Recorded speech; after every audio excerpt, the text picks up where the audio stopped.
Hey, what's up, y'all? Good morning. Blake here. Welcome back to the channel. I got some NBA player props we're going to look at here today on PrizePicks. So if y'all are new to PrizePicks, use this promo code down below to get signed up, and that will match your first deposit instantly all the way up to $100. So first-time users, y'all be sure to hop on that for me. Um, so looking at last night's picks, we hit with D'Lo on his assist, over 8 assists, and that was without the double overtime. He ended that game with 9 assists, and then I think when of course, crazy game went to double overtime. I want to say he ended with 11 or 12. I think 11 assists is what he ended with. Smashed that there. Austin Reeves had a really good game. AD ended up having a good game. Solid performance from the Lakers, especially considering early in the first quarter they were down like what 26 to 9 or something like that. It looked like it was going to get really nasty. Anyways, hit with D'Lo. De'Aaron Fox did not hit. We wanted 26 points from him. It looked really promising. He went into halftime with 14 points. So we just needed 12 more, and De'Aaron Fox is typically a second half player anyways. That's where he gets the majority of his stats. And he comes out in the third quarter pretty early, grabs 4 more points, puts up 18, does not score any more from there on out. I don't think a single player for Sacramento to be one of the highest scoring offenses in the league. I'm pretty sure not a single player on Sacramento had more than 19 points. I want to say Sabonis led the team in points, and he only had 19. So not a single one of them even saw 20-plus points, which is pretty crazy. So, I mean, it's just – and they got the shit beat out of them by Dallas. It was close at first, and Dallas just couldn't miss if they wanted to. Ended up beating them by, I want to say, almost 30. Yeah, still had plenty of opportunity to hit with Fox. He still had 32 minutes, but it just wasn't their night. Even at home, it wasn't their night. So we keep pushing though. I feel like it was a good look. If you put it in front of me again, I'd probably take it. I watched that game, the way it played out. I wouldn't expect it to play out like that again, given those two teams in Sacramento. But it is what it is. You just got to kind of take it with a grain of salt. So tonight we got 2 picks we're going to look at. Huge board. Can't remember how many games. Want to say like 12 games. Huge board. Going to look at 2 picks here today. I'm sure there's plenty more. Y'all holler at me in the comments. Let me know, because God knows I need some help. Because these looks, like I said, they've been looking good, and then it just whatever, and just doesn't play out in our favor. But we went 1-1 last night, so 2 looks we're going to look at here tonight. First one we're going to hop on, Vucevic, going up against Indiana. This is supposed to be the highest scoring game on slate. I want to say it's 232 over under. Some places 234. So expect a lot of points. I like rebounds right here for Vooch, over 10.5 boards. They don't have his rebounds and assist up. This probably will bump to 11 boards because there's minus 135 to go over. Some places you could see minus 140, but DK has it at minus 135 to go over 10.5 boards.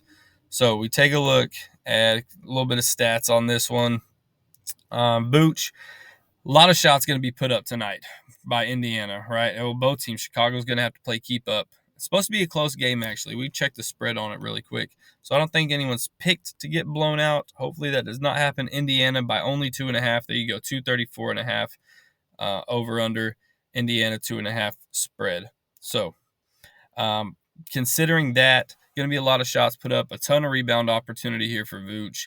And centers, the big guys, a lot of big guys don't always play really heavy minutes, but Vooch is a guy that we can count on playing heavy minutes. These are just 30-minute games, 30-plus minutes. Usually he never even sees that low. We see some 40s in here. Usually you're going to get, 32, 35 plus. Really solid, consistent minutes here for Vooch. Love to see that. 11 boards on, again, one of the fastest offenses, fast pace in Indiana. A lot of points expected to be put up, a lot of shots put up at least. So I think there's a lot of chance for Vooch here. Last 30 games versus the center, Indiana is giving up the 4th highest amount of rebounds to the center in their last 30 games. Vooch has played Indiana twice this year and clears both times with 12 boards and 17 boards. So I definitely think we can get 11 from him here tonight. So give me the over there. Next one is going to be over in the first half category, NBA 1H. If you're new to PrizePicks, up here in all the sports or all the different categories. NBA 1H, that's NBA first half. We're going to hop over here and we are going to go and we're going to take a look at Rudy Gobert. 14 PRA. Love the over here. I absolutely love this going up against Detroit.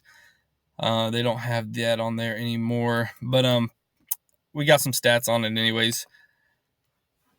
Going up against the Pistons, right? Pistons, not that great of a team. Minnesota's picked to win by 15, so it's kind of expected to be a blowout. That's why we want to stick to first half. But this 14 line, I think, is really, really nice. It just seems a bit low to me. He played them in January, had 24 PRA, and that was with Karl Anthony Towns on the floor. So we all know that a lot more responsibility has fallen on Rudy Gobert on both sides of the ball, especially defense, without Cat on the floor. So I definitely feel like if he got 24 with Cat, now you take him off. 14 for a push, 15 to clear is not a lot to ask here in the first half. We usually see 16 to 18 first half minutes from him. Rarely do we see 20, but that would be amazing if we could get that. I want to say he's on a 2 days rest. I want to say he hasn't played since the 24th, maybe. But anyways, expecting 16 to 18 minutes here from Gobert.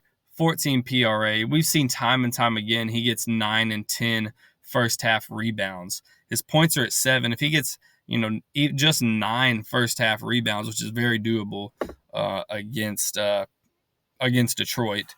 So we go look at them. Even though this is full game, it still kind of gives you an idea. Versus the center, we'll go last 30 here, take a little bit bigger of a sample size. Here's Detroit, bottom 6. Again, that is full game, but let's say Gobert gets 8, 9 boards in the first half, and then, 1 or 2 assists. That would put him right at 11. He would just need 3 points to push, 4 points to clear, and his points line is at 7. So I'm not saying that, he clears this before he clears this. He could get 8 points and absolutely nothing else. But the chances of this hitting, I feel like, are going to happen a lot sooner than that. Love this spot right here for Gobert against Detroit. That's going to be the 2 picks right there, man. Let me know what y'all think. You feel free to split these picks up. That might be the smart play until we get back on our feet. Just kind of been going 1-1 lately. So until we get some momentum going, I might just do that. Find me a Goblin I like or something like that. Go with one of y'all's picks that you recommend in the comments. Take a look at those. Besides that, man, I'm going to get out of here. Catch y'all on the next one.